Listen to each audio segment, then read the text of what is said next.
Class क्या बताया था भाई, स्मॉल इंटेस्टाइन, सॉरी ड्यूडेनम है ना, स्मॉल इंटेस्टाइन का ही पार्ट हम लोग चल रहे थे।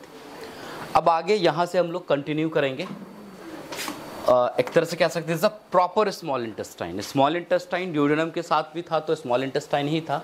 अभी भी जो हम जो बात करें वो क्या होगा, प्रॉपर स्मॉल इंटेस्टाइन की हम लोग बात करेंगे। यहाँ पे अगर बात करें इंट्रोडक्शन का तो बेसिकली एनाटॉमिकली अगर हम लोग बात करें है ना, तो जो देखते हैं स्मॉल इंटेस्टाइन का जो एक्सटेंशंस है वो कहाँ से जाता है, पाइलोरस से लेकर के हम लोग देखेंगे नीचे यहाँ पर देखते इलियो है ना सीकल जंक्शंस यहाँ पर देखने को मिलता है, इलियो सीकल जंक्शंस देखने को मिलता है, वहाँ तक ये एक्सटेंड करता है। मतलब ये पाइलोरस का पार्ट हो गया, यहाँ से लेकर के this is a continue continue continue continue, ये तो कंप्लीटली हम लोग कह सकते हैं दिस स्मॉल इंटेस्टाइन और प्रॉपर स्मॉल इंटेस्टाइन के नाम सकते कह सकते, सॉरी ये स्मॉल इंटेस्टाइन। और जहाँ से ड्यूडेनम खत्म हुआ होगा और उसके बाद जिसमें हम लोग सिर्फ जेजिनम और क्या कहते हैं इलियम आ सकते हैं, यहाँ पर इसमें दोनों को कंबाइन करके स्मॉल इंटेस्टाइन लिखा है, but this actual name is a proper small intestine. Small intestine तो ड्यूडेनम से ही क्या होता है, शुरू हो जाता है। अब यहाँ थोड़ा सा इसको अवॉइड अलग किया जाता है कि जो ड्यूडेनम है most of the part of the duodenum is fixed. मैंने बताया भी था कि ज़्यादातर इसके जो हिस्से वो क्या होता है, फिक्स्ड होता है ना, और इसके अंदर में जब ज़्यादातर हिस्से क्या होता है, फिक्स होता है, और जो जेजिनम एंड इलियम होगा उसका ज़्यादातर हिस्से क्या होगा, मोबाइल्स पार्ट होंगे। तो पहला तो एक्सटेंशन की हम लोग ने बात कर ली, ठीक। अब लगभग हम लोग देखते हैं अबाउट 6 सेंटीमीटर लगभग देखने को मिलता है। क्या मिलता है यहाँ पर, सॉरी सेंटीमीटर क्यों कर दिया, 25 सेंटीमीटर 2.5 स्मॉल से प्रॉपर आ जाएगा, और फिर मिस्टेक किया हुआ, ठीक है।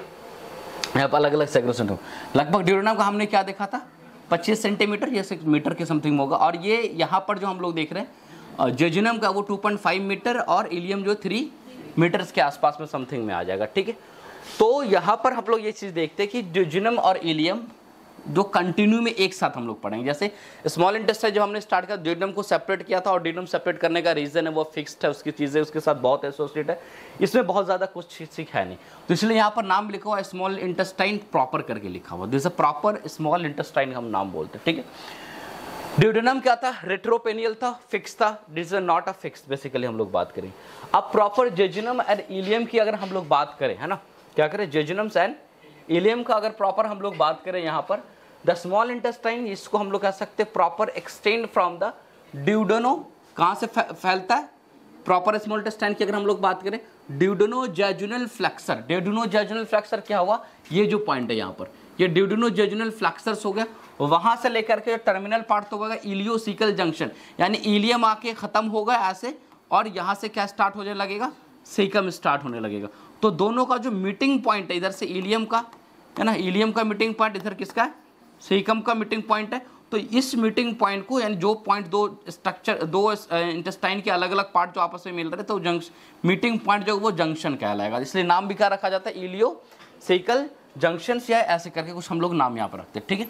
चलो अब उसके बाद अगर हम लोग बात करें, यहाँ पर कहा जाता है कि लगभग हम लोग बात करें जेजिनम एंड इलियम की बात करें, तो जेजिनम जो है वो 2/5 एंड इलियम जो वो 3/5 है। मतलब पूरे की बात करें, पूरे स्मॉल इंटेस्टाइन को हम डिवाइड कर दें, पूरा का पूरा स्मॉल इंटेस्टाइन्स है, और इस पूरे स्मॉल इंटेस्टाइन्स को हम क्या करें, डिवाइड अगर कर देते हैं लगभग 5 हिस्सों में, यानी कि 1 2 3 4 और 5, तो 1 2 3 4 एंड 5 हिस्सों में कर देते, तो जो प्रॉक्सिमल मतलब शुरू का जो 2/3 पार्ट है, ये जो हिस्सा होगा वो क्या होगा, जेजिनम होगा, और 3/5 मतलब जो लास्ट का डिस्टल जो 3/5 पार्ट होगा वो क्या कहलाएगा, इलियम कहलाएगा, ठीक है, वो क्या कहलाएगा। तो जेजिनम एंड इलियम का जो डिवीजन है वो इस तरह से देखने को मिलता है, ठीक है। अब बेसिकली हम लोग बात करते हैं ये दोनों का दोनों है ना, जेजिनम एंड इलियम दोनों के बारे में कहते हैं this both are suspended in abdominal cavity. ये जो बेसिकली कहते हैं जो स्पेशली एब्डोमिनल वॉल जो है या एब्डोमिनल कैविटी कह सकते हैं, तो एब्डोमिनल कैविटी का जो फॉर्मेशन है वो क्या, anterior abdominal wall, posterior abdominal wall, lateral abdominal wall. अब यहाँ पर कह रहा है कि ये जो पार्ट है स्मॉल इंटेस्टाइन है वो सस्पेंड कर रहा है, मतलब लटक रहा है, सिंपल समझो तो, from the posterior abdominal wall, यानी पोस्टीरियर एब्डोमिनल वॉल के साथ वो अटैच्ड होकर के होल्ड कर रहा है, और वो अटैच होने का जो रीजंस है by a large fold of the peritoneum called the mesentery of the small intestine. यानी कि पीछे अगर हम लोग बात करें तो यहां पर अगर सपोज मैं बताऊं तुम्हें, ये सपोज स्मॉल इंटेस्टाइन है ना, यहां पे अभी हम लोग पढ़ रहे हैं, तो ये सारे स्मॉल इंटेस्टाइन मेजेंट्री के साथ क्या है, अटैच्ड है यहां पर। अब यहां से मान लो ऐसे करके अटैच्ड एक तरह से, और ये अटैचमेंट इसके साथ है, ठीक है, और ये सस्पेंड हो रहा है, और पीछे ये पीछे सब मिलके कहां जा रहा है, पीछे, यानी आगे से मैं देखा और पीछे जाकर के जो पोस्टीरियर एब्डोमिनल वॉल है ये जो है उसमें जाकर के सब क्या होगा, ये सारा अटैच होगा कहां पर, पोस्टीरियर एब्डोमिनल वॉल पे। तो कहीं ना कहीं पोस्टीरियर एब्डोमिनल वॉल, वॉल क्या कोई चीज को सपोर्ट देता है, किसी चीज को हैंग कराते हैं हम लोग वॉल पे, है ना, वॉल क्या स्ट्रेंथ देता है ना, तो उसी वहां से ये जाकर के अटैच हो। अब इसके साथ ये अटैच है तो कहीं ना कहीं इसको क्या कर रखा, वो सस्पेंड एक सपोर्ट दे रखा है, क्या कर दे रखा है, तो सपोर्ट किसकी वजह से देखने को यहां पर मिल रहा है, तो पोस्टीरियर एब्डोमिनल वॉल से जो अटैचमेंट्स है, क्या है, पोस्टीरियर एब्डोमिनल वॉल से जो अटैचमेंट है जिसको mesentery of the small intestine के नाम से हम लोग जानते हैं। अब स्ट्रक्चर्स की बात करें तो चाहे वो लार्ज इंटेस्टाइन, एक पूरे हॉल ऑफ द जीआईटी में मैंने कॉमन चीजों को आप लोग को बता रखा है। क्या कॉमन है भैया, सबसे अंदर में क्या होगा, मिकोसा होगा, फिर क्या होगा, सब मिकोसा होगा, मस्कुलर लेयर होगा, सिरोसा लेयर होगा, ये 3-4 चीज हम लोग देखेंगे कि इसके लेयर में देखने को मिलेगा। अब म्यूकोसा एक एक करके हम लोग देखते हैं, ये दोनों के लिए हम लोग पढ़ रहे हैं ऑलमोस्ट, किसके लिए, जेजुनम के लिए और इलियम के लिए। और जेजुनम और इलियम जो है ये इंटेस्टाइन का वो पार्ट है जहां पर मैक्सिमम क्या कहते हैं, रीअब्जॉर्प्शन होता है। जो फूड स्ट्रीप है इन सारे चीजों को क्या होता है, रीअब्जॉर्प्शन होता है। बाकी ज्यूडेनम था वहां पर डाइजेशन का प्रोसेस ज्यादा होता है ना, तो कंप्लीट डाइजेशन का क्या मतलब है कि जहां पर डाइजेशन हुआ और एब्जॉर्प्शन हुआ देन कंप्लीट डाइजेशन है ना, तो कोई भी चीज पहले डाइजेस्ट होगा तभी एब्जॉर्प्शन होगा। तो यहां पर म्यूकस लेयर जो सबसे अंदर में लेयर देखने को मिलता है, द रिलेवेंट फीचर, इसके साथ कुछ एसोसिएटेड फीचर है। तो बेसिकली हम लोग देखते हैं कि जो देखो पहला चीज, तो एक चीज यहां पर एक चीज याद रखो, हमने तुम्हें बताया कि स्मॉल इंटेस्टाइन जो लगभग उधर 25 सेंटीमीटर था, फिर 2.5 मीटर, फिर क्या 3 मीटर है ना, तो लगभग अगर हम देखते हैं यहां पर एक अच्छा खासा मेजरमेंट है। और वहीं अगर हम लोग बात करते हैं लार्ज इंटेस्टाइन का आगे मैं बात करूंगा, तो उसका जो लेंथ है, लंबाई जो है वो स्मॉल इंटेस्टाइन से छोटा है। तो मेरी बात को लार्ज इंटेस्टाइन जो है उसका जो लेंथ है वो क्या है, डिक्रीज है, छोटा है, और स्मॉल इंटेस्टाइन का जो लेंथ है वो बढ़ा हुआ है। तो उल्टा हो गया, नाम स्मॉल है लेकिन लेंथ इसका क्या है, बड़ा हुआ, और जिसका लार्ज नाम है उसका लेंथ क्या है, छोटा। तो नाम उल्टा क्यों रखा है, हाँ वेरी गुड, क्योंकि जो नॉमेनक्लेचर हुआ उसके लेंथ पे नहीं हुआ, इसके जो लार्ज और स्मॉल हम बोलते हैं लंबाई पे नहीं बोलते, किस पे बोलते, तो इंटेस्टाइन का ल्यूमेन पे बोलते। जैसे ये स्मॉल इंटेस्टाइन होगा तो इसकी ट्यूब का जो डायमीटर होगा वो इतना होगा, और लार्ज इंटेस्टाइन होगा उसका ट्यूब का डायमीटर क्या होगा। तो लार्ज एंड स्मॉल जो हम लोग नाम रखे हैं वो इंटेस्टाइन के लेंथ पे नहीं रखे, किस पे नहीं रखे, लेंथ पे ही नहीं रखे, किस पे रखे हैं, तो उसके ल्यूमेन पे। ये जो डायमीटर होगा तो स्मॉल का ये कम होता है इसलिए इसको क्या बोलते हैं, स्मॉल इंटेस्टाइन। लार्ज का ये क्या होता है, ज्यादा होता है। तो कभी कोई आपसे पूछे लार्ज होते हुए भी स्मॉल इंटेस्टाइन का लेंथ ज्यादा होते भी उसको स्मॉल क्यों बोलते, तो सीधा से एक लाइन बताना है कि ये जो नॉमेनक्लेचर्स है, जो नामकरण हुआ है वो इस पर्पज से हुआ, वो किसके, ल्यूमेन के डायमीटर के बेसिस पे हुआ, ना कि लेंथ के बेसिस पे हुआ, ना कि किस पे हुआ, लेंथ के बेसिस पे हुआ। ठीक है, चलो, तो ये चीज बेसिक क्लियर होना चाहिए। अब यहां पर कह रहा है कि जो कह रहे हैं, क्योंकि होना क्या है कि स्मॉल इंटेस्टाइन में क्या होना, एब्जॉर्ब होना है।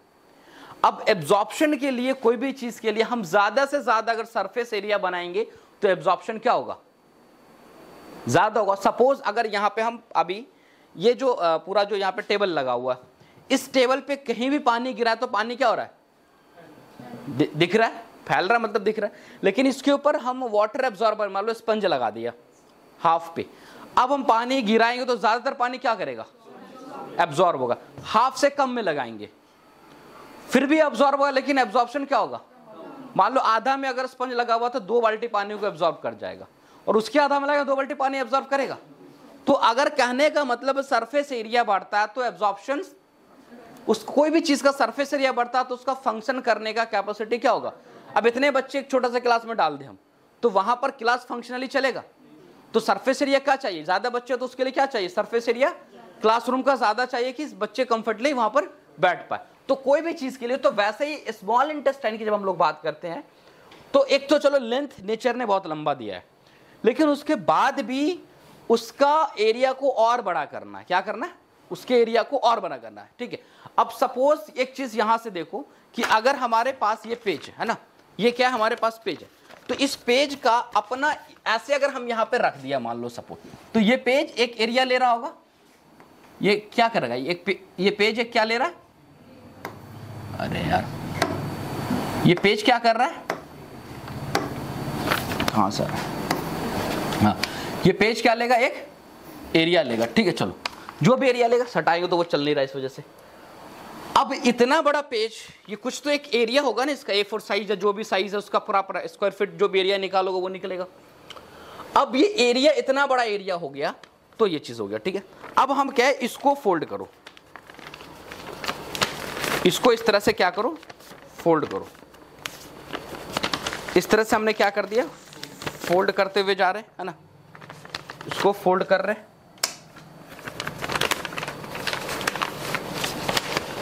फिर इस तरह से फोल्ड कर दिया, है ना। फोल्ड करने से क्या पेपर का सरफेस एरिया घट गया, पेपर का सरफेस एरिया, लेकिन अगर इसको यहां पर आप रखे तो कम जगह लेगा, बोर्ड में जो जस्ट ऑक्यूपाई कर रहा था वो कम ले लिया। तो यही चीज नेचर ने कहा कि अगर कोई चीज को हम फोल्डेड फॉर्म में रखें तो उस ऑब्जेक्ट का सरफेस एरिया उतना ही है, इवन दो। अब ये समझो ऐसे ऐसे 5 हम बना ले, ऐसे ऐसे 5 बना ले, एक यहां रख दे, एक दूसरा यहां, तीसरा यहां, चौथा यहां और 5वां यहां रख दिया। तो पहले अगर खोल के रख रहे हैं तो एक ही पेज में पूरा का पूरा एरिया कवर हो रहा है, लेकिन अगर इसको फोल्ड करके रख रहे हैं तो टोटल यहां पर मान लो कि ये इसके पास एरिया जो था, ये एरिया प्लस फिर एरिया, तो अल्टीमेट इतने दूर का एरिया क्या हो चुका, बढ़ गया। अगर कॉन्सेप्टली सोचो तो हर एक फोल्ड का एरिया क्या हुआ, बढ़ गया। तो फोल्ड होने से बेसिकली क्या होता है, सरफेस एरिया इंक्रीज करता है। तो इसीलिए जो जनरल ट्यूब हम लोग देखते हैं, तो एक जनरल ट्यूब क्या देखते हैं, ऐसे देखा ये ट्यूब है। अब इस ट्यूब के अंदर में हम क्या करें, इस ट्यूब का अपना क्या होगा, एक सरफेस एरिया होगा। अब ट्यूब के अंदर हम ऐसे फोल्डिंग वाला कुछ चीज ला दें, इस तरह से फोल्ड स्ट्रक्चर ला दें। अब यही लेंथ होगा, लेकिन सरफेस एरिया इसका क्या हो जाएगा, अंदर का सरफेस एरिया क्या हो जाएगा, बड़ा हो जाएगा, बढ़ जाएगा। तो इसी सरफेस एरिया को बढ़ाने के लिए, और सरफेस एरिया का बढ़ाने का एक ही पर्पस है कि एब्जॉर्प्शन ज्यादा से ज्यादा हो, क्योंकि जब हम फिजियोलॉजी पढ़ते हैं तो जब चीजें खाएंगे, चीजें जब डाइजेस्ट होकी जाएगी तो वो रुकेगा थोड़ी, वो पेरिस्टाल्टिक मूवमेंट के तहत क्या होता रहता है, जाता रहता है। तो एक तो इंस्टेंटली वो जा रहा है, तो एक जा भी रहा और उसी में इसको क्या करना है, एब्जॉर्ब भी करना है। तो ज्यादातर एरिया में टच आएगा तो एब्जॉर्प्शन क्या होगा, ज्यादा एब्जॉर्प्शन होगा। तो इस ज्यादा एब्जॉर्प्शन के लिए जो अंदर का जो म्यूकोसा है उसके अंदर में फोल्डेड स्ट्रक्चर देखने को मिलता है, जिसको हम लोग यहाँ कह रहे हैं, यहाँ दे आर रिलेवेंट फीचर्स, इसके साथ कुछ रिलेवेंट फीचर है। लार्ज सरफेस एरिया, यानी कि अंदर का जो सरफेस एरिया म्यूकोसा का, देखो बाकी जगह नहीं पढ़ा लेकिन यहाँ पे हम पढ़ा रहे हैं, क्योंकि यहाँ पर बहुत सारी चीज देखने को मिलता है। एक स्ट्रक्चर जिसको हम लोग बोलते हैं प्लेका, बेसिकली हम लोग कहते हैं सर्कुलरिस, प्लेका सर्कुलरिस, इसको इन एक और नाम से मुझे वाल्व ऑफ क्रचिंग्स के नाम से जानते हैं, है ना, क्रचिंग्स, वाल्व्स ऑफ क्रचिंग। तो इस याद रखोगे वाल्व्स ऑफ क्रचिंग कहां पे मिल रहा, तो स्मॉल इंटेस्टाइन में। ये कुछ नहीं है, एक तरह का ऑलरेडी ये भी म्यूकोसल फोल्ड्स है। क्या है, म्यूकोसल फोल्ड। उसके बाद विलाई मिलेगा, उसके बाद क्या मिलेगा, माइक्रो विलाई, क्या इस तरह से प्रोजेक्टेड स्ट्रक्चर, ये क्या विलाई, और इसके और फिर छोटा छोटा स्ट्रक्चर जिसको हम लोग क्या बोलेंगे, माइक्रो विलाई बोलेंगे। अब यहाँ पर एक चीज अगर देखो, जैसे बात में क्या प्लीका सर्कुलरिस है ना, तो यहाँ पर एक स्ट्रक्चर इससे ज्यादा क्लियर वे में तुम्हें दिखाई देगा, है ना, प्लेका सर्कुलरिस। अब ये स्मॉल इंटेस्टाइन का एरिया है, देखो अंदर में ना लग रहा है, नहीं अंदर फोल्ड फोल्ड फोल्ड फोल्ड, पूरा एकदम ट्यूब तो नहीं लग रहा सीधा फ्लैट सरफेस, अंदर क्या लग रहा है, फोल्ड फोल्ड। अब इस एक फोल्ड को यहां से ला करके बड़ा, ये जो एरिया है ना इसको ला करके यहां बड़ा किया गया, तो मैग्नीफाई किया गया, देखा गया ये जो दिस फोल्ड है, एक फोल्ड जिसको हम plica circularis, this is a plica circularis, this is a plica. अब इस फोल्ड के ऊपर क्या है, इस तरह से प्रोजेक्टेड स्ट्रक्चर है जिसको हम लोग क्या बोले, विलाई बोले, और इस विलाई के ऊपर और छोटे छोटे छोटे देखने को मिले जिसको हम लोग क्या बोलेंगे। तो कहीं ना कहीं हर आकर के सब जो हर एक चीज जो वो कहीं ना कहीं क्या कर रहा है, इस फोल्डिंग की वजह से। अब सोचो यहां से यहां एक अपना लेंथ होगा, लेकिन ये जो फोल्डेड ऐसे ऐसे घूम के और इसको पूरा ओपन स्ट्रेट करेंगे तो लेंथ क्या होगा, सरफेस एरिया बढ़ गया। तो अंदर का जो म्यूकोसा है उसके अंदर फोल्डिंग है जिसको हम लोग प्लेका सर्कुलरिस बोल सकते हैं, है ना। तुम देखो भी क्या पे, इसके बाद का जो लेयर होगा, इसके बाद का जो लेयर, कलर चेंज करो भाई, चलो, इसके अंदर का जो लेयर है ये उसका क्या नाम है, सब म्यूकोसा। तो इसके ऊपर क्या होगा, तो म्यूकोसा, तो म्यूकोसा के अंदर में जो क्या है भाई, प्लीका सर्कुलरिस है और विलाई है और माइक्रोविलाई है, they are projections unfolded of muscle mucous. और इन सारे की वजह से सिर्फ पर्पस क्या, सरफेस एरिया को बढ़ाना, क्योंकि सरफेस एरिया स्मॉल इंटेस्टाइन में बड़ा होना चाहिए, क्योंकि यहीं से क्या हो रहा है, एब्जॉर्प्शन हो रहा है ना। और वहीं पे प्लीका सर्कुलरिस को हम वाल्व ऑफ क्रैशकिंग्स के नाम से जानते हैं, ठीक है। अब उसके बाद हम लोग आते हैं इंटेस्टाइनल ग्लैंड्स की बात करते हैं। तो कुछ स्ट्रक्चर्स देखने को मिलता है इंटेस्टाइन के अंदर में, लोकल ग्लैंड्स कह सकते हैं ना, कि जब हम इंटेस्टाइन को ओपन करेंगे तो यहाँ पर कुछ कुछ इस तरह से देखने को मिलेगा, जिसको हम लोग इसे क्रिप्ट्स ऑफ लैब्रिकन्स के नाम से हम लोग जानते हैं। क्या जानते हैं, तो जो स्मॉल इंटेस्टाइन में ग्लैंड है जिसे ऑल्सो ने क्रिप्ट्स ऑफ लैब्रिकन है ना, LIBERKUHN है ना, लैब्रिकन्स के नाम से हम लोग जानते हैं। तो कभी पूछे what is the crypts of Lieberkuhn, तो ये क्या है, जो इंटेस्टाइनल ग्लैंड है, अलग अलग S type cell, G type cell, S type cell, बहुत अलग अलग टाइप ऑफ सेल देखने को मिलता है वो ग्लैंड। उसके बाद क्या दिखेगा, उसके अंदर में म्यूकोसा में, ये सब कहां दिख रहा है, सबका सब म्यूकोसा में है। उसके बाद क्या है, लिम्फेटिक फॉलिकल्स, कुछ लिम्फेटिक फॉलिकल्स देखने को मिलेगा, सोलिटरी लिम्फ फॉलिकल्स। जो लिम्फ फॉलिकल्स है वो सॉलिटरी फॉर्म में, वो इस म्यूकोसल लेयर में प्रेजेंट होगा। और उसके बाद जो एग्रीगेटेड लिम्फ फॉलिकल्स, उसके बाद क्या दिखेगा कि बहुत सारे लिम्फ फॉलिकल्स है जो आकर के आपस में क्या एग्रीगेट हो चुका, जमा हो चुका, वो एक तरह का बनेगा और एग्रीगेट एक पाउच में लगेगा कि बड़ा हुआ, जिसको हम लोग पियर्स पैचेस बोलते। क्या बोलते, पियर्स पैच। तो ये सब क्यों म्यूकोसा में यहाँ पे डाला जा रहा है, कहीं ना कहीं दिस जैसे लिम्फ फॉलिकल्स है या एग्रीगेटेड लिम्फ फॉलिकल्स जिसको पियर्स पैचेस कहते हैं, this all are a defence player, defence mechanism in GIT. आपके जीआईटी में टाइम टू टाइम इन्फेक्शन हो रहा, जैसे आप खा रहे अंदर जा रहा, तो आपकी बॉडी के पास जैसे माउथ में गया, तो चलो माउथ में कुछ सलाइवा वगैरह जो हमने दिखाया भी आपको, एंटी क्या कहते हैं कि माइक्रोबियल एक्शंस उसके अंदर में है, बैक्टीरिया को तोड़ेगा, वायरस को तोड़ेगा। फिर उसके और अंदर अगर तुम जाओ तो कहीं फिर हम लोग देखते हैं टॉन्सिल है, वो भी डिफेंस मैकेनिज्म, आपको इन्फेक्शन सोर्स, कभी थोड़ा सा स्रोत गले में कोई भी इन्फेक्शन हुआ तो टॉन्सिल क्या होता है, बढ़ जाता है। क्यों, क्योंकि वो फाइट कर रहा है। और नीचे जाओ स्टमक में जाओ, वो एसिडिक एनवायरनमेंट है, तो ऑलरेडी अपने ऐसा रखा है बैक्टीरिया। उससे नीचे जब उतरो तो वहां पे भी अब इंटेस्टाइन वगैरह आएगा, तो वहां पे भी कुछ डिफेंस मैकेनिज्म होना चाहिए। जो पियर्स पैचेज ये सब क्या है, कोई इस तरह का मान लो ओरल से भी चला गया, आपको ऐसा बैक्टीरिया चला गया जो एसिडिक को रजिस्ट्रेट करके जीआईटी तक अंदर का, ताकि इस तरह से एक्सपोजेस जो भी फॉरेन बैक्टीरिया, वायरस, किसी भी चीजों से हो रहा है, तो आपका जो म्यूकोसल लेयर के अंदर ये सब चीजों ये क्या करेगा, डिफेंस करेगा। तो पियर्स पैचेस वगैरह बेसिकली क्या होता है, डिफेंस कराता है आपकी बॉडीज के अंदर, ठीक है। तो म्यूकोसा के अंदर में, इंटेस्टाइनल म्यूकोसा के अंदर में, ये आपको पॉइंट में यहीं पे थोड़ा बहुत स्ट्रिक्टली पॉइंट है जो याद रखना, भाई कुछ है नहीं। म्यूकोसा के सरफेस एरिया बढ़ाने के लिए क्या हो, प्लीका सर्कुलरिस होता है, विल्लाई होता है और माइक्रोविल्लाई होता है। और प्लीका सर्कुलरिस को हम लोग क्या बोलते हैं, वाल्व ऑफ क्रैशकिंग। ये ऑब्जेक्टिव क्वेश्चंस में पूछे जाते हैं ये सब नाम, इसलिए मैं बार बार कह रहा हूं, है ना। जैसे आर्टरी ऑफ विल्काई था, इससे पहले क्लास में बताया था, है ना। ये कई बार आपको पूछे जाएंगे। क्रिप्स ऑफ द लैब्रिकन, ये भी कई बार पूछे जा चुके हैं कई कॉम्पिटिटिव एग्जाम में, ठीक है। अब आ जाओ सब म्यूकोसा। सब म्यूकोसा उसके बाद का लेयर होगा, कह रहा है सब म्यूकोसा जो है इसके अंदर में अगर हम लोग देखते हैं, this is a format of या made up of the loose areolar tissue. मैं ऑलरेडी लूज एरियोलर टिश्यू में पढ़ाया था ना। कंटेन अ ब्लड वेसल्स, जिसमें क्या होगा, यानी सब म्यूकोसा के पास ब्लड वेसल्स भी होगा, एंड उसके साथ साथ क्या होगा, लिम्फ वेसल्स होगा, और उसके साथ साथ नर्व प्लेक्सेस।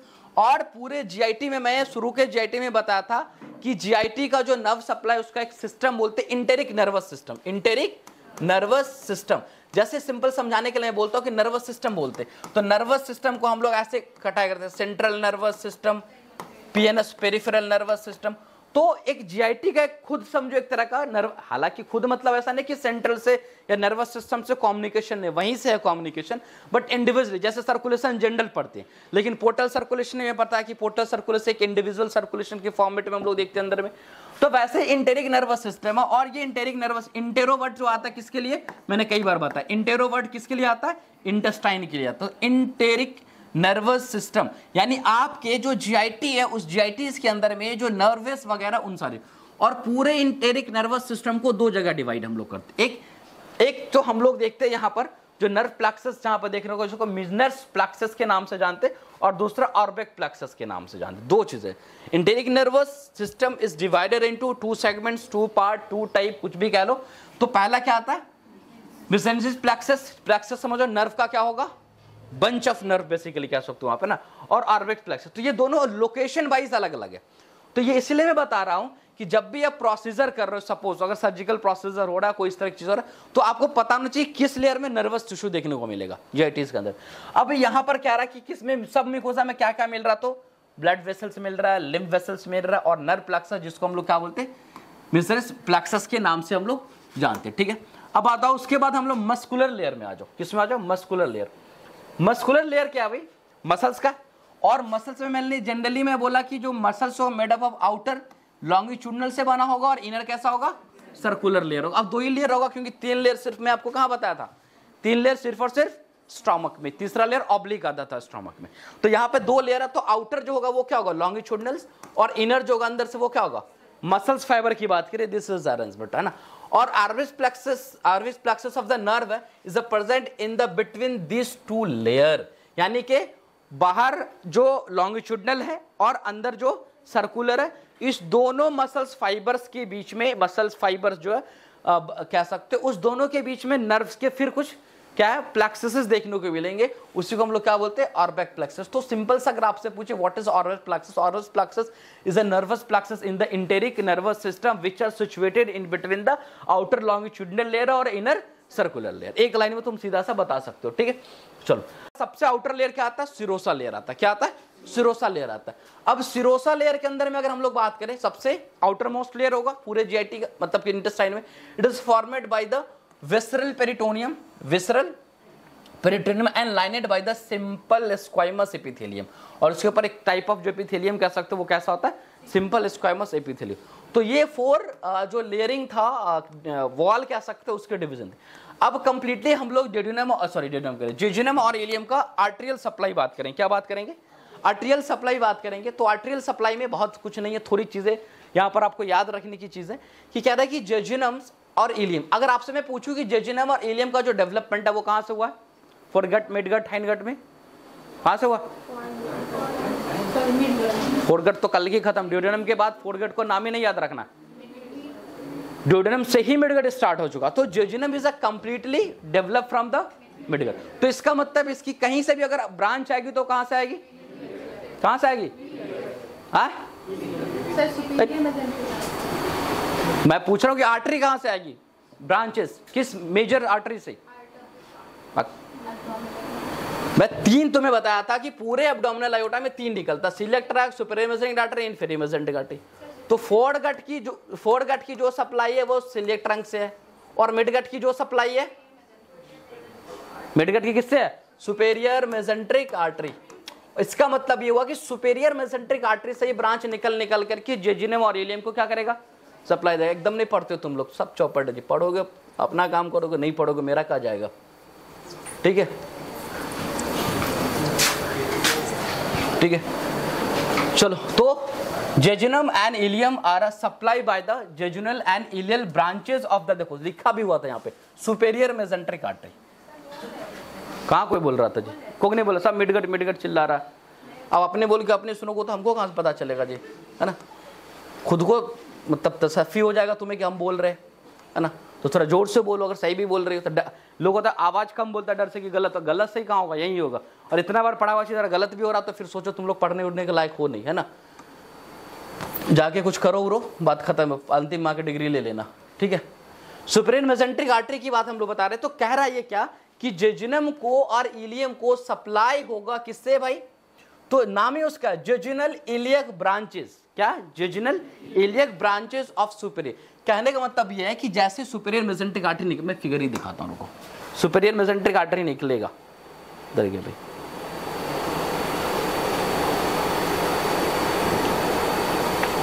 सुपेरियर मेसेंट्रिक, हाँ यहाँ पे है थोड़ा सा, चलो ये देखो, ये ड्यूडेनम का पार्ट है, this is a part of duodenum. और ये जो है क्या, स्मॉल इंटेस्टाइन, यहाँ लिखा हुआ थोड़ा सा पता नहीं आज क्यों ब्लर दिख रहा है, हो सकता है क्वालिटी कॉम्प्रोमाइज हुआ है।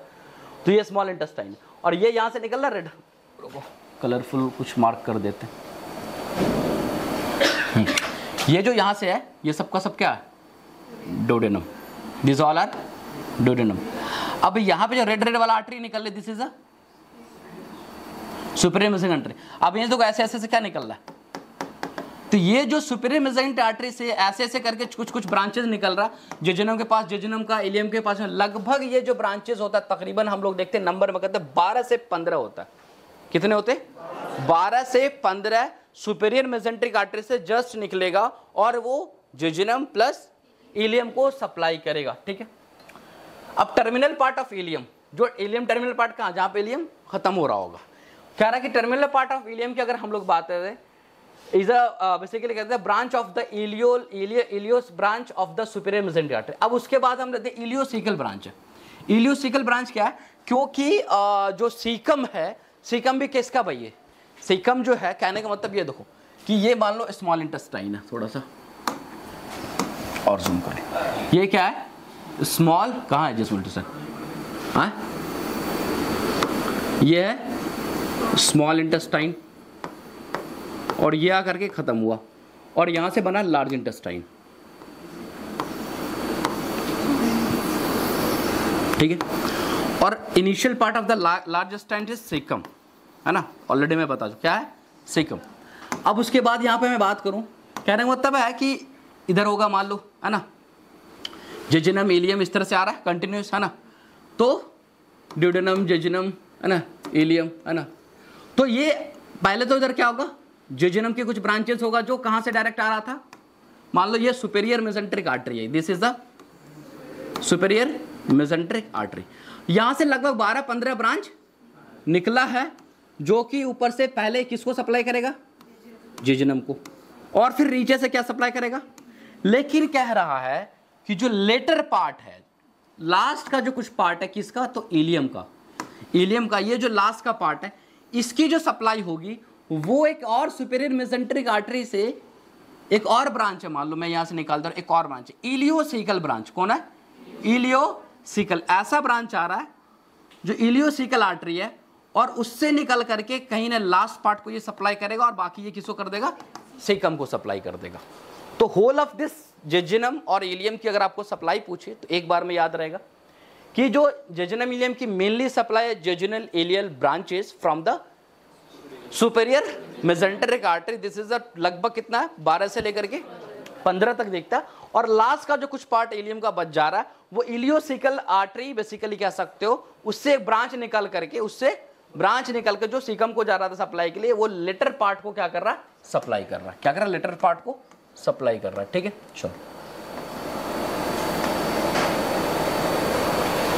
ठीक, ileocaecal branch of the superior mesenteric. अच्छा चलो, अब यहाँ पर एक चीज है, यहाँ पर देखते हैं कि as soon as enter the mesenteric तो समझ रहे हो ना, बार बार जो पेरिटोनियल शीथ है ना, तो कह रहा है कि इसमें जब एंट्री करता है mesenteric, they break up into the smaller branches which form the arterial आर्कॉइड्स।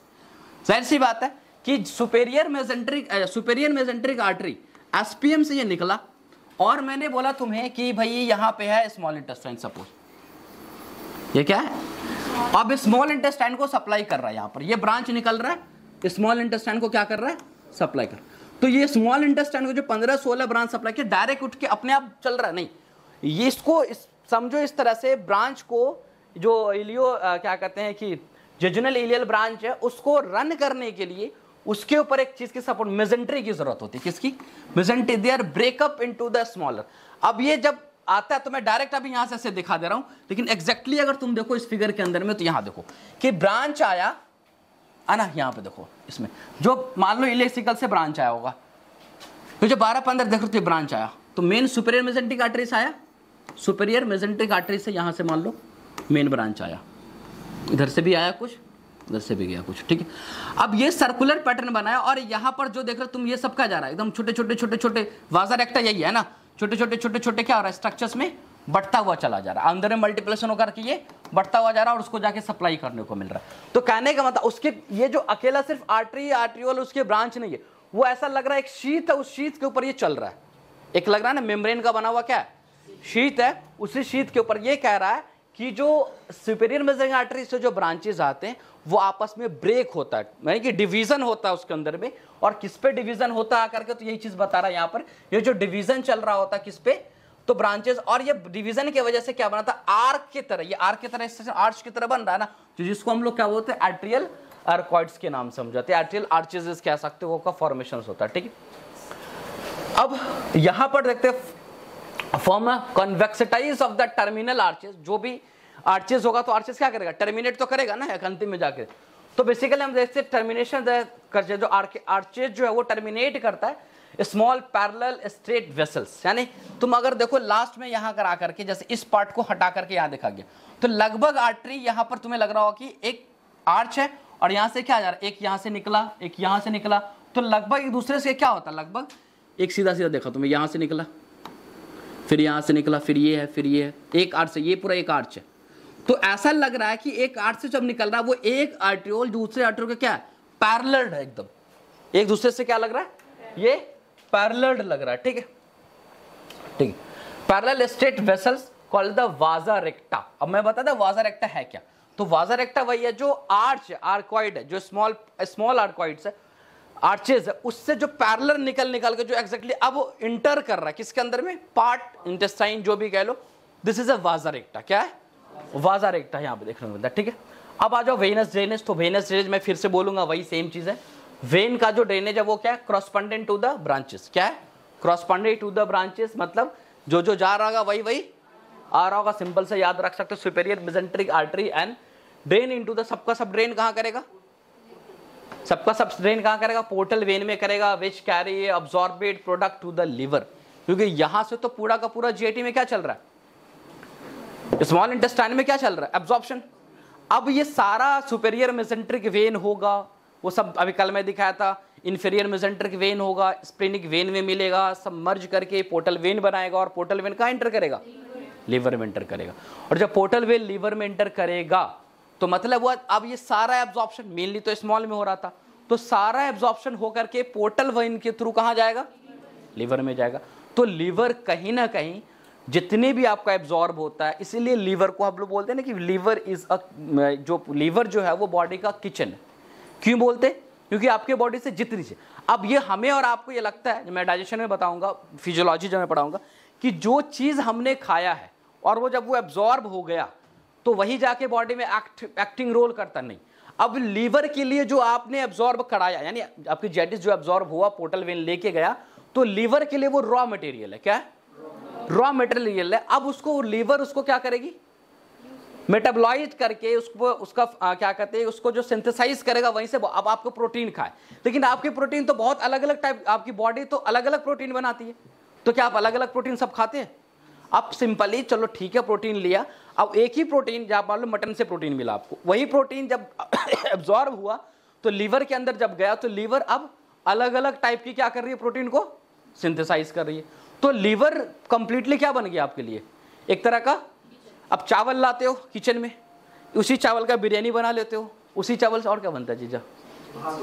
अब तुमको सर को हमेशा चावल और बिरयानी से ही रिलेशन रहता है ना, तो चावल से तो भात बना लेते हो, चलो देखो और क्या बनाते हो, खिचड़ी बनाते हो, और क्या बनाते हो, तहेड़ी बनाते हो, खीर बनाते हो, और क्या बनाते हो, चावल की रोटी बनाते हो, और क्या बनाते हो,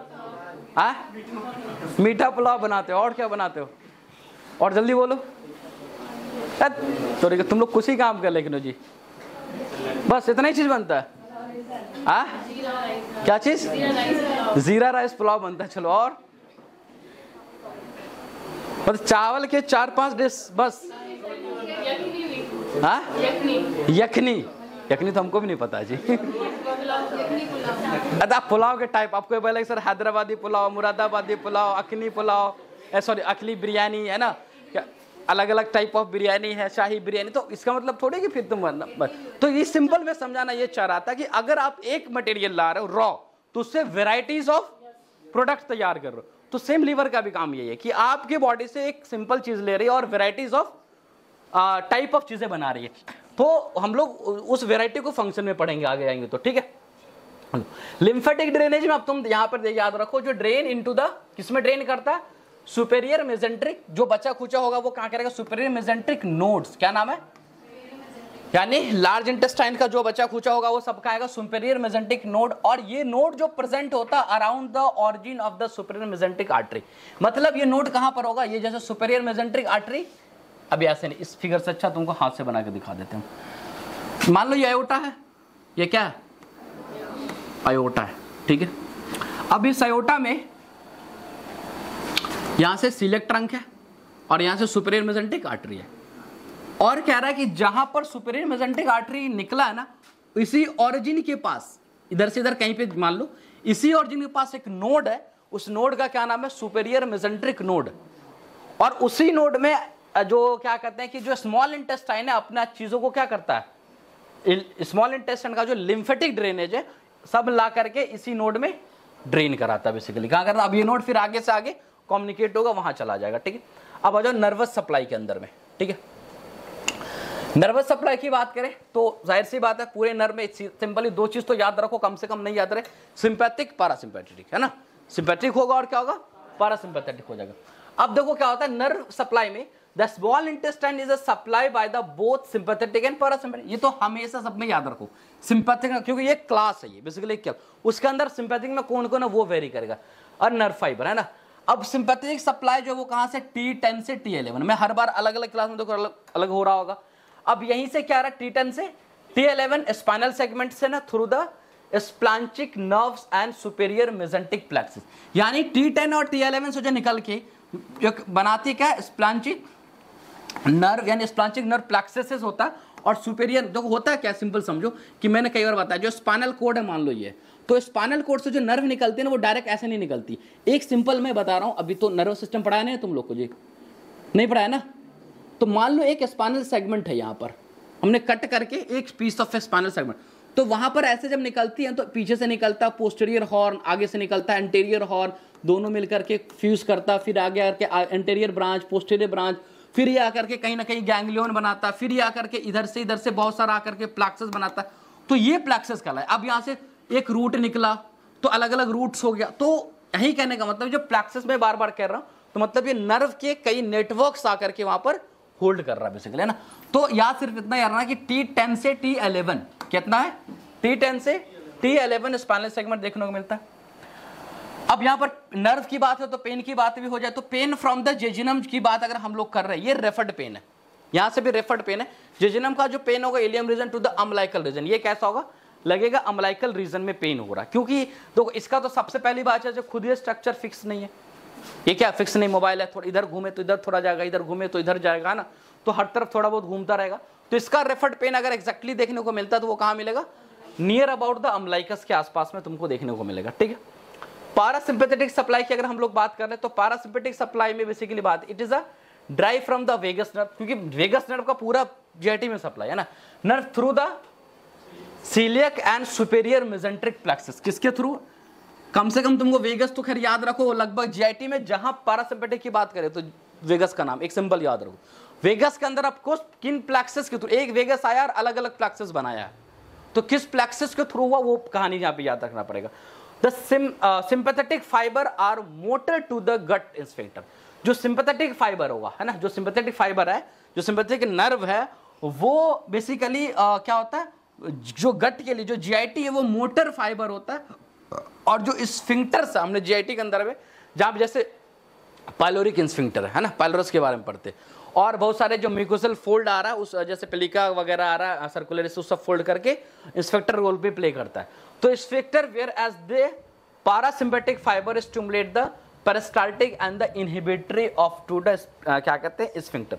तो जहां जहां पर बेसिकली स्फिंक्टर है जीआईटी में, होल ऑफ सोल की यहाँ पे बात किया है, सिंपैथेटिक फाइबर जो होता है वो मोटर फॉर गट के लिए होता है, ठीक है। तो कहीं ना कहीं जीआईटी के अंदर में जो मूवमेंट है, जिसको एक फेमस मूवमेंट है जिसको हम पेरिस्टाल्सिस बोलते हैं ना, तो इस पेरिस्टाल्सिस मूवमेंट के लिए सिंपैथेटिक एक है कि चलो स्टिमुलेटरी है, और एक बेसिकली क्या होगा, इनहिबिटरी होगा। तो कहीं ना कहीं अगर स्टिमुलेटरी इनहिबिशन होगा तो आपके जीआईटी का मूवमेंट बढ़ जाएगा, और जैसे ही क्या होगा इनहिबिटरी मूवमेंट होगा तो जीआईटी का मूवमेंट कम जाएगा, है ना। तो यही चीजें इनर्वेशन में देखने को मिलता है, ठीक। अब यहाँ पर मेसेंट्री ऑफ स्मॉल इंटेस्टाइन है, यह मैं रहने दे रहा हूँ, अगली क्लास में बात करूंगा, छोटी सी टॉपिक है, ठीक है, थोड़ा ही सा है, खत्म भी हो जाएगा। अभी कुछ कंपेयर वगैरह है तो रहने देते दोनों के बीच में।